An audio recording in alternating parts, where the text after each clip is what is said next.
자, 오늘은 백문백답 35번째 질문인데요.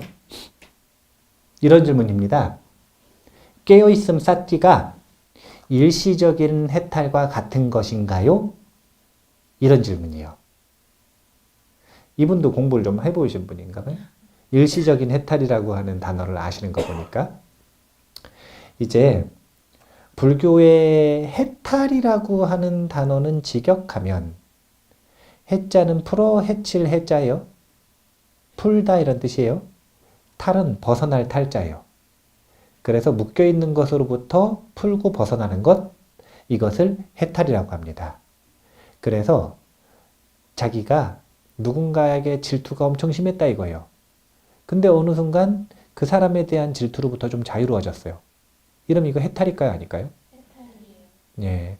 그런데 그 사람이 또 땅 샀네? 그럼 갑자기 또 질투가 막 일어날 수 있거든요? 그러니까 지금 영구적인 해탈이에요? 일시적인 해탈이에요? 일시적인 해탈이죠. 예, 일시적인 해탈이죠. 이런 식으로 영구적인 해탈과 일시적인 해탈로 나뉘는데, 그러니까 온전한 해탈과 부분적인 해탈이 있는 거죠. 여기서 말하는 온전한 해탈이라고 하는 건 뭐냐면 번뇌가 사라지는 것, 이것이 아니라, 그러니까 특정한 번뇌로부터 자유로워지는 게 아니라 번뇌가 묻고 있는 근본인, 이제 이 나중에 CG로 그림을 그려주셔. 여기 지금 다양한 것들이 나를 묻고 있단 말이에요. 이 번뇌, 이 번뇌, 이 생각, 이 조건, 이거. 만 가지 나를 묻고 있는 것들이 나를 묻고 있어요. 그러면 얘네를 하나하나 푸는 방법이 있겠죠. 이런 걸 일시적인 해탈이라 그래요. 뭐가 온전한 해탈이냐면 내가 사라져버리면, 만 가지가 묶고 있는 이 기둥이 사라져버리면 어떻게 돼요? 한 방에 풀려버리죠. 전부 다 풀려버리죠. 이걸 궁극의 해탈이라고 하는 거예요. 그래서 불교계에서 일반적으로 사실은 해탈이라는 단어는 내가 사라진 것, 묶고 있는 주체가 사라져버려서 모든 게 다 풀려버릴 것, 이런 상태를 보통은 해탈이라고 하는데, 그런데 해탈의 일반적인 의미를 좀 넓혀서 생각을 하면 아까 이야기했던 것처럼 누군가에게 질투가 났는데 좀 괜찮아졌어요. 그럼 자유로워졌으니까 해탈이라고 할 수도 있는 거예요. 그래서 이런 것들을 일시적인 해탈이라고 하는데, 깨어있음이 일시적인 해탈인가요? 라고 묻는다면 사실은 그렇기도 하고 역시 그렇지 않기도 합니다. 왜 그렇기도 하다고 표현을 하냐면, 깨어있다 라는 상태와 반대되는 상태는 뭘까요? 얼빠졌다, 사로잡혔다. 얼빠졌어요. 어디에 빠졌냐면 사로잡힌 것에, 보통은 생각이에요. 근데 생각에 빠져 있다가 갑자기 깨어있게 됐어요. 그러면은 생각에 사로잡혀 있고 묶여 있던 게 자유로워졌어요? 안 자유로워졌어요? 어떤 특정한 묶여 있는 것으로부터 자유로워졌죠. 그러니까 깨어있음 자체가 일시적인 해탈이라고 할 수도 있는 거예요. 그런데 이제 이 일시적인 것이다, 이것은 시간적으로 유지가 되는가 안 되는가를 이야기를 하는 거잖아요. 근데 그거 말고 또 이런 것도 있어요. 뭐가 있냐면 농도. 얼마큼 강력하게 벗어났는가.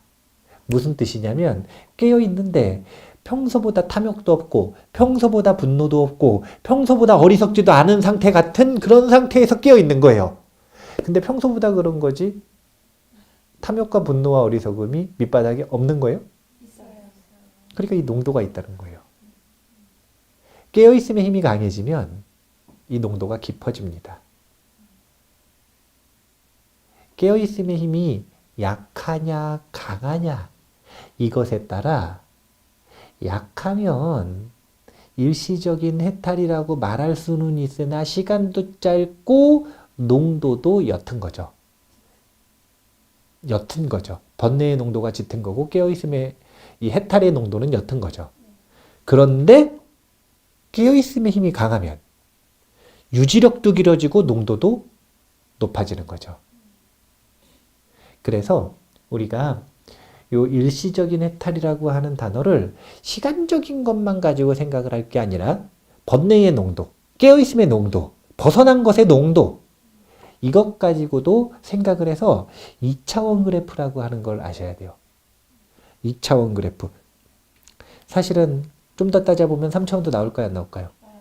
그러니까 그렇게 복합적이라는 이야기를 하는 거예요. 그래서 단순하게 그냥 깨어있다고 일시적인 해탈이라고 말하기에는 일시적인 해탈을 온전히 표현하지는 못한다는 거예요. 여러 가지 면 중에 하나를 표현할 수 있을지는 모르나. 그러니까 하나를 표현할 때는 같다라고 얘기할 수 있겠죠? 근데 다른 것들을 표현할 때는 같지 않다라고 표현을 해야 될 거예요.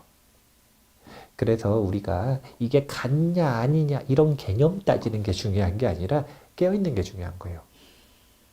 이런 개념에 묶여 있으면 어떻게 되느냐? 사로잡혀 있으면 어떻게 되느냐? 지금 해탈 못한 거예요. 중요한 건 뭐냐면 깨어있으려면 반드시 벗어남에 대한 감각이 생기게 돼 있어요. 깨어있다라고 하는 건 깨어있는데 깨어있으려고 하는 게 아니잖아요. 얼빠졌다가 깨어있는 거 아니에요. 그러면 아까도 이야기했다시피 얼빠져 있을 때는 무엇인가에 사로잡혀 있는데 깨어있는 상태로 가면 그 사로잡혀 있는 것에서 벗어남의 감각이 있단 말이에요. 이게 일시적인 해탈인가 아닌가 이런 것 따지는 게 중요한 게 아니라 그 해탈의 감각을 느끼는 게 중요해요. 벗어난다라고 하는 그 감각, 벗어남의 감각, 그 감각을 익숙하게 느끼고 거기에 숙달이 되면 자유로워집니다.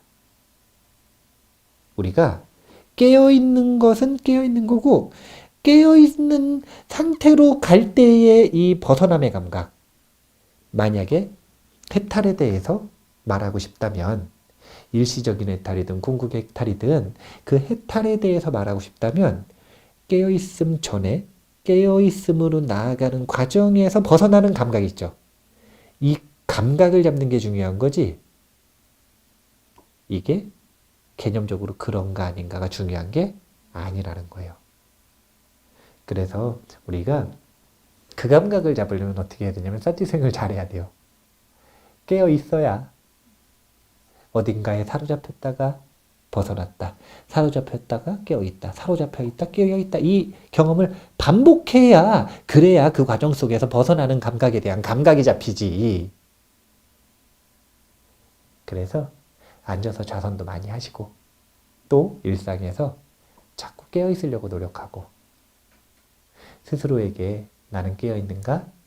반복해서 질문하고 그렇게 벗어남의 감각을 찾으시면 그러면 아 정말로 그게 일시적인 해탈인가? 해탈이라는 이름을 써야 되나 안 돼야 되나? 이런 개념은 전혀 중요하지 않다라는 걸 아시게 될 거예요. 모르는 사람이 개념을 중요시 여깁니다. 감각을 모르니까. 그 개념을 가지고 알고 논하고 연구하면 감각을 찾을 수 있을 거라고 착각을 하니까요. 근데 감각을 알고 싶으면 그냥 느끼면 돼요. 개념을 쫓을 게 아니라. 깨어있음의 연습을 자주 하시기 바라겠습니다. 오늘 이만 마치겠습니다. 감사합니다.